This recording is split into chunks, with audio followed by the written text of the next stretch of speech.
Buenos días a todos, compañeros y compañeras. ¿Cómo están? Esperando que todos estén muy bien, disfrutando de esta pandemia. Bueno, yo quisiera comenzar haciendo una reflexión en el momento en el que estamos. El primer punto de partida es que cuando la Secretaría de Educación Pública saca su nueva escuela mexicana y comienza a hablar de que los estudiantes deben de ser técnicamente competentes y que parafrasea una serie de líneas que te llevan a una dificultad y que no es la orientación que se ha planteado ni desde la 4T ni desde el planteamiento alternativo, se entiende que ahí hay una bronca. El otro elemento es que no se han cumplido los compromisos a cabalidad en Guelatao. Hay algunos que efectivamente se han generado, pero falta por allí, por ejemplo, el compromiso 8 de respetar la independencia y autonomía del magisterio y otras más que deberían de retomarse por la 4T y que creo que es necesario que se cumpla a cabalidad. Y el tercer elemento que traigo aquí a la mesa es que el hecho de que existan docentes de educación especial no significa quitarle a los niños la posibilidad de ser inclusivos, sino se trata de que se le ofrezca a los niños las mejores condiciones para un desarrollo más amplio. Es decir, sí hay condiciones que debemos de observar y que debemos de revisar. A eso y ante la temática que se plantea en el propio educador, yo traigo 5 elementos que se han generado a partir del programa y que creo que es necesario su análisis y que creo que también es necesario hacer una reflexión sobre lo que hemos estado haciendo en estos 5 aspectos. El primer aspecto, lo comento de manera amplia, es que nos hemos constituido en una fuerza que se plantea la construcción del conocimiento con el oprimido. ¿De qué estamos hablando en esta condición? De que, en efecto, lo que nosotros estamos trabajando es un desarrollo humano universal y ese desarrollo humano universal lo estamos planteando desarrollar desde nuestros pueblos, desde la célula comunitaria. Las cartillas pedagógicas que se desarrollaron durante la educación en la pandemia orientaron hacia este proceso. Y no solo esta orientación, veíamos la educación del niño, pero también la educación del padre. Los padres manejando una nueva diversidad de conceptos, los padres manejando una nueva diversidad de categorías, de temas, y donde en algunos momentos nos llegaron a decir, aquí no le entendemos. Cuando estábamos en la escuela, esto no se veía. Es decir, hay un trabajo lineal profundo con padres de familia que no es de las cartillas para acá, que es de tiempo más atrás y que tiene que ver incluso con la constitución de proyectos que se fueron estableciendo. Tiene que ver también con incluso programas de producción que se fueron estableciendo en las escuelas y que llevaron a la lógica de integrarnos entre la comunidad, con los padres de familia y con las familias. Es decir, nos llevaron a hacer comunidad. Ese es un primer punto de partida. Un segundo punto de partida es que estamos planteándonos como docentes una formación transformadora. Es decir, nosotros no somos cualquier tipo de docentes, ni somos, estamos tratando de avanzar hacia otro momento. Y ese momento es en el que el docente retoma una ideología revolucionaria. ¿Qué ocupamos ahí? Meterle todas las ganas, desarrollar el sentir y el sentido. Es decir, desarrollar el apercibimiento de los sentidos como acto sensorial de la realidad objetiva para también entender que nosotros debemos de tener esta lógica de la formación transformadora docente revolucionaria. Por eso el educador popular, por eso somos educadores populares que nos hemos configurado en otra lógica. Es decir, el desarrollo de un sentido como una totalidad que emerge de la corteza cerebral, que compone la unidad y la posibilidad de la herramienta para poder desarrollar el proceso pedagógico. Y ante esta lógica, tenemos nuestros métodos, nuestros procedimientos metodológicos, tenemos nuestros libros, tenemos nuestros programas, tenemos nuestras antologías, tenemos nuestros desarrollos científicos, tenemos nuestra propuesta de desarrollo, de estructura política, de las bases y desde las bases. Y entonces, en esta lógica, la formación transformadora docente, desde la ideología revolucionaria, va desarrollando otros procesos. Ese es el segundo planteamiento. El tercer planteamiento es el modelo social y la enseñanza. Perdón, el movimiento social y la enseñanza. El movimiento social, todos tenemos alta convicción y esa alta convicción se ve reflejada en nuestros actos de transformación de la escuela. Esta alta transformación tiene que ver con la identidad y la postura que hemos generado en el propio movimiento. El CEN del CENTE nos ha ayudado a este proceso porque hemos visto y nos hemos identificado, pero también hemos generado orientaciones visionarias y previsoras hacia nuevos procesos. Hemos desarrollado nuestro juicio político de manera más amplia y nos hemos hecho conscientes de que es necesario desarrollar lo humano y lo social hacia potencialidades más amplias. Es decir, nosotros estamos planteándonos hoy como un movimiento social y dentro de esta enseñanza hemos transitado hacia orientarnos como educadores creativos y transformadores de nuestra realidad, como dos bases fundamentales de todo este gran proceso que hemos vivido.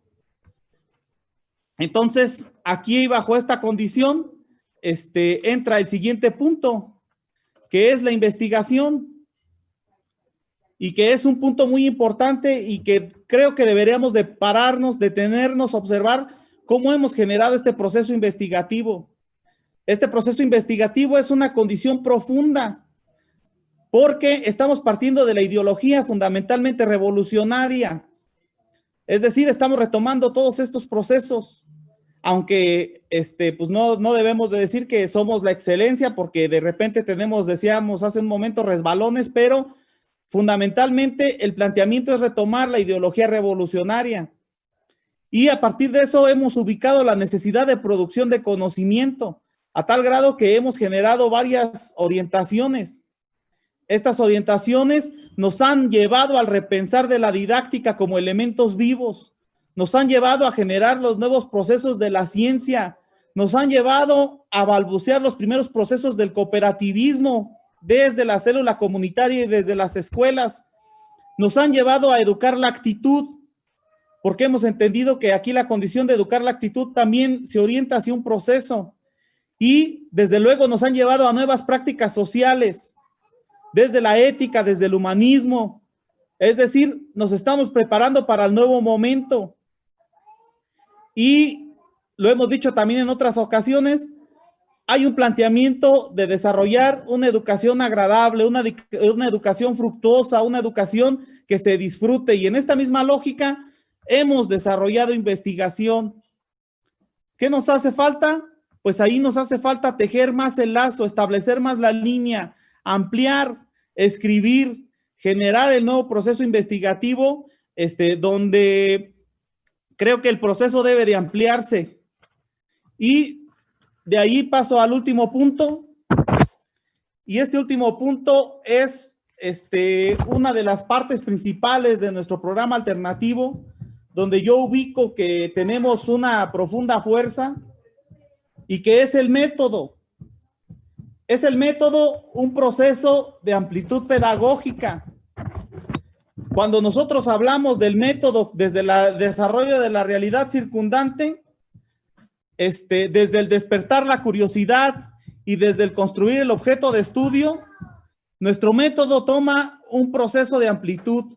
No es el método que nos enseñaron en las normales, no es el método que luego por ahí se plantea de manera muy general, sino es el método donde la teoría y el cuerpo del saber y el todo más desarrollado genera procesos desde el desarrollo de la aptitud cotidiana del pensar, desde cómo este método también va desarrollando y entendiendo el modo de existencia de actuación del ser humano y va decantando de alguna manera una orientación de lo teórico.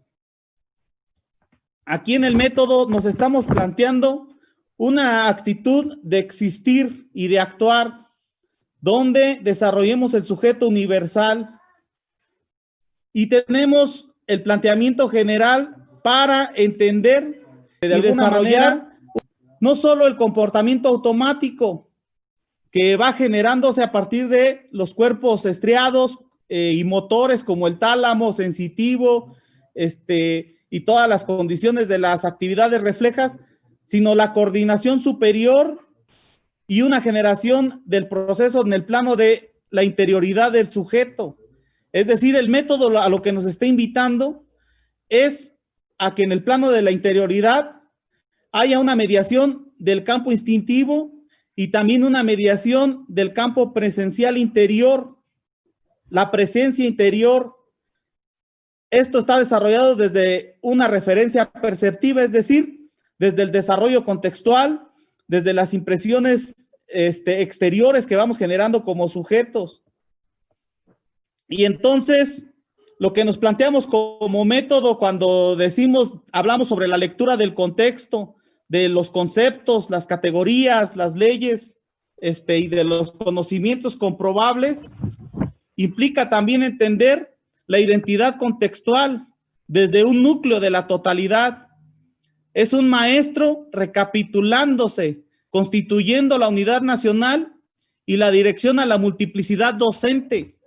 Es un maestro generando el proceso de la corteza cerebral desde el lenguaje, desde la inteligencia abstracta, desde la mediación de los procesos complejos. Es el maestro utilizando y haciendo que los niños utilicen su lóbulo frontal, su hemisferio izquierdo, cercano a la zona motora. Dice por ahí la lengua, es una condición, luego los niños se muerden la lengua cuando están escribiendo, cuando están muy concentrados. Es la condición cuando el maestro está llevando al niño a su máxima expresión de entendimiento y a una conciencia interna para poder desarrollar este proceso. Por eso luego cuando bailamos o cuando hacemos algo que estamos muy concentrados, nos mordemos la lengua. Es la actuación del lóbulo frontal. Y es un proceso donde la conciencia lingüística también tiene profundo ser, porque la boca y todos los nervios, el paladar y las cuerdas vocales están cercanas al lóbulo frontal. La zona motora está cercana al lóbulo frontal y entonces las tres características dentro del método implican primero el centro de objetividad, una señal muy significativa ligada al lenguaje. Por eso nos partimos de la palabra, de la imagen, y que eso nos permite efectivamente pensar, separar la señal del objeto. El segundo es el centro de subjetividad como un punto de referencia que permite asimilar, que tiene que ver con todo este proceso de análisis, síntesis y de acudir al cuerpo del conocimiento de manera profunda. Y el tercero, la actividad o voluntad, el acto de pensar, el acto de entender lo real, lo posible, que nosotros lo hemos llamado la aplicación y que tiene que ver con, decíamos hace varios tiempos, el nivel más álgido de la conciencia del humano, que es la transformación. Y entonces, compañeros, compañeras, el planteamiento del método implica todo un proceso del desarrollo de la conciencia. Y este proceso de desarrollo de la conciencia tiene que ver como un reflejo, de darse cuenta, de entender del nuevo modo de ser en el cosmos, de percibir lo que se capta desde el objeto exterior, desde el desarrollo de la conciencia como una capacidad de orientar la relación del sujeto, de una dirección, de una relación del sujeto, donde se entra lo inconsciente, donde entra la inhibición, donde entra también lo consciente, lo organizativo y que incluso entra ahí la condición visceral, pero cómo todas estas características van generando un nuevo modo de ser de la conciencia. Perdón, maestro Marco. Y pues es la conciencia, este elemento. Cierro con esto. Allí entra la causa básica. En el método nosotros lo que buscamos, comentábamos ayer en el taller, es desarrollar y entender las causas básicas de las cosas. Cómo hay en esas causas básicas contradicciones internas y cómo estas contradicciones internas provocan el desarrollo y el movimiento de todas las cosas. Es decir, nuestro método está orientado al desarrollo de la interconexión y la interacción de todas las cosas y entenderlas desde su desarrollo, desde sus transformaciones cualitativas, desde sus cambios a nivel biológico. Y estas condiciones necesitamos tomarlas en cuenta. Si el maestro no tiene método, prácticamente está en una condición de que lo que está enseñando posiblemente tenga allí todas las fallas del mundo. Y bueno, la necesidad del método es amplia.